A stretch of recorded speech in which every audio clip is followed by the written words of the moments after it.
In Traveller, how do travellers, travel? Getting from one star system to the next wouldn't be much fun if it took millions of years.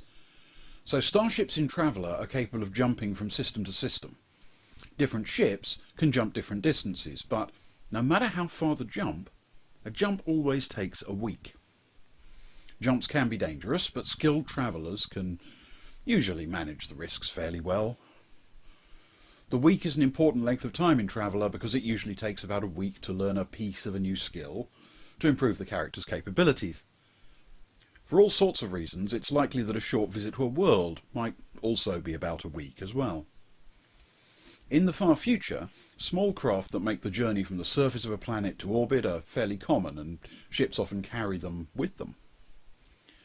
On a world's surface, local conditions will have a big impact on travelling around. Travelling on a snowball world is very different from travelling on an ocean world, for example. Probably the most important local condition is something called tech level. Worlds have a local technology level that defines the sort of equipment that is likely to be found available and in widespread use. It is possible, though not all that common, to visit a world where the bow and arrow is the pinnacle of engineering capability. To put it simply, some worlds might be operating at a fairly basic level of technology, especially if they are agricultural or mining planets. Worlds that manufacture and export high-tech products would generally also have them widely available to local citizens. One thing you will encounter is restrictions on the use of weapons. Most travellers are armed. Some are very armed. Not all worlds want visitors wandering around carrying insanely lethal weaponry.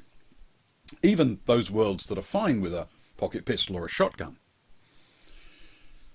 If the travellers have been told their heavy weapons are not welcome, and they bring them anyway, then they've chosen not to be visitors anymore.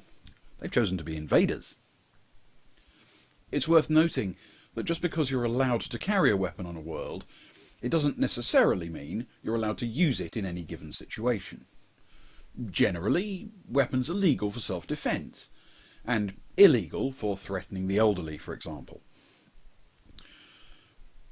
There are a lot of different types of weapons, a lot of different types of technology available to the characters as they progress across the galaxy.